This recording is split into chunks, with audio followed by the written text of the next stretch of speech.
Your bicycle will arrive at your front door in an almost ready-to-ride condition, but due to packaging needs there are a few small things that you will need to do to make it completely rideable. Take a couple of minutes to watch this video and read through the instruction sheet that you will find in the box with your bike, usually attached to the crossbar. The first thing you'll need to do is to remove the packaging from your fresh new bicycle, but be careful not to hurt yourself on the staples that are holding the box together, as they can be quite sharp.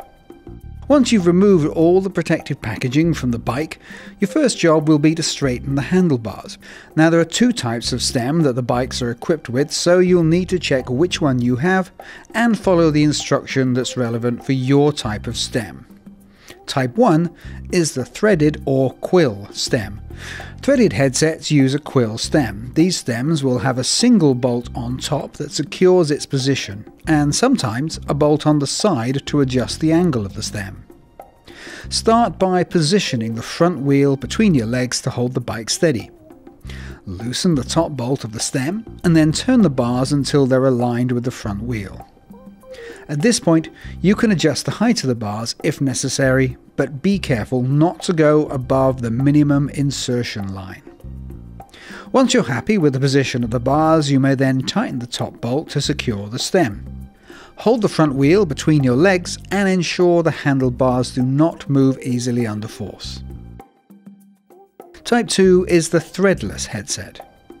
These headsets will use stems that have a top bolt and also one or two bolts on the side that clamp around the steerer tube of the forks. To straighten the bars, start by loosening the clamp bolts on the side of the stem. Turn the bars at a 90-degree angle to the front wheel. There's no need to adjust the top bolt, as this will have been pre-tightened by our qualified mechanics. After you've straightened the handlebar, tighten the clamp bolts securely once again.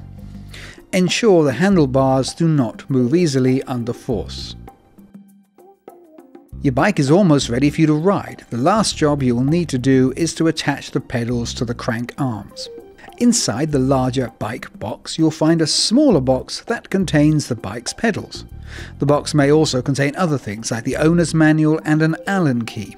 You will require a 15mm spanner to fit the pedals. Identify the left and right pedals. The left and right pedals have opposite threads and will only fit the corresponding side of the bike. Each pedal is marked with an L or R on the axle or platform of the pedal. Incorrect installation can damage the threads of the crank arm or pedal, so please contact us if you're unsure. When we refer to left and right of the bike, we mean as if you're sitting on it facing forward. It's also referred to as the drive side with the chain and non-drive side. Take your pedal marked R and screw it onto the right or drive side of the bike. Tighten by hand and then use the spanner to secure it. The direction to tighten pedals is always towards the front of the bike. With the right pedal, this would be a clockwise motion if you're standing in front of the right hand crank arm. Repeat for the left pedal. This time, when standing in front of the left-hand crank arm, tighten in an anti-clockwise motion. Once the pedals are securely locked down, you can now take your new bicycle for a well-deserved ride.